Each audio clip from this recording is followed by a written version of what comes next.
Gary as much as her husband Joe. When we moved, it was in October, and it was really cold. And Gary and I came here, the sun was shining, birds singing, flowers in bloom, and it was like a paradise. But along with the fairy tale life came a mandate to tell fairy tales. Catherine stood by while Motown marketeers taught her 11-year-old son to lie, beginning with his age. Was I ready in 9 or 10? I've forgotten. 9. Suddenly, 11-year-old Mike became the most precocious 9-year-old on the planet. At first, Michael didn't understand that, and then it was explained, well, this is public relations, and it's not a lie if you're talking about your image. Well... And this little boy grasped on to that idea that it's okay to tell a lie if it's called public relations. In 1970, Michael Jackson was lead singer of the hottest bubblegum band in America, and his childhood was officially over. The older siblings all had normal lives, at least up until the teens, whereas Michael had no childhood. There's no childhood at all. I mean, it's full-time professional performing. In LA, Michael tried to go to school like a normal kid, but his fame got in the way. He did perform for us on the table. He danced and sang on the table at our, was it graduation or Christmas or something? At the age of 12, Michael's last best chance to socialize with children his own age was taken away. He would never graduate from high school, never go to a prom, never earn a college degree. He entered a world of private tutors and full-time performance. Most biographers of Mozart and child prodigies will tell you they don't have a lot of social graces, because where do you learn it? Around your peers and in classrooms. That's where you learn social skills. But Michael did not have child peers. Ladies and gentlemen, the Jackson 5. All right! Michael's formal schooling may have ended, but his sexual education had just begun. After Jackson 5 concerts, Mike and his brother Marlon hit the sack, while the older boys hit the jackpot. Michael and Marlon they were still little kids, but Jermaine and Jackie and Tito, you know, they were older and they had become teen idols, and they had a lot of groupies.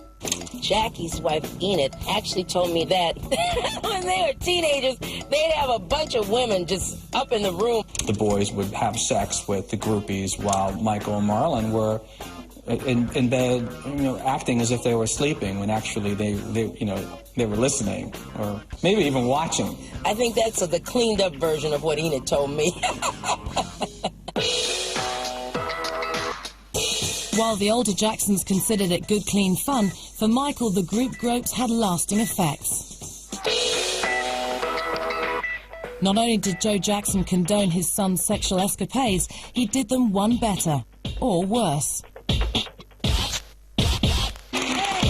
According to Michael's brother Marlon, late at night, Joe Jackson would sneak girls into the boys' room and show off his sons, but the price of admission was steep.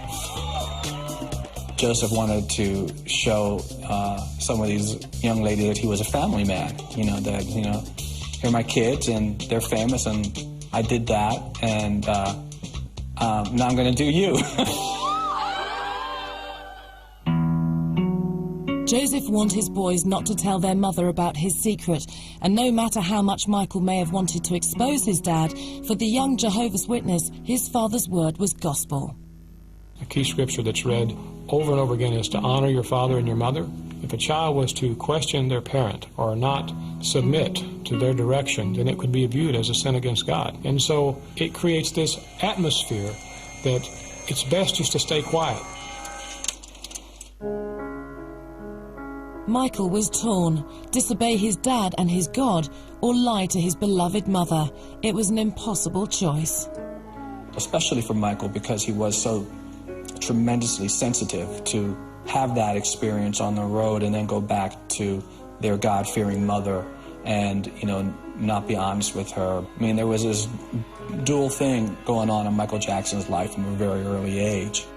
In the end, Michael chose to protect his abusive father and lie to the one woman he trusted, his mother, Kate. And when they come home off a tour, and they'd be gone about a month or so, we just make a big dinner for them like a celebration when they were coming home. Michael's guilty conscience may have been eased by the lessons of Motown. A lie isn't a lie if it helps your career. Well, I think he had some sense, even at that young age, that if he did tell this secret and it did destroy his family, it might well destroy his chance of becoming a star. By 1972, Michael Jackson was a deeply confused 14-year-old. It desensitized him to the importance of sexuality in your life. He became really, in my view, asexual. The change in Michael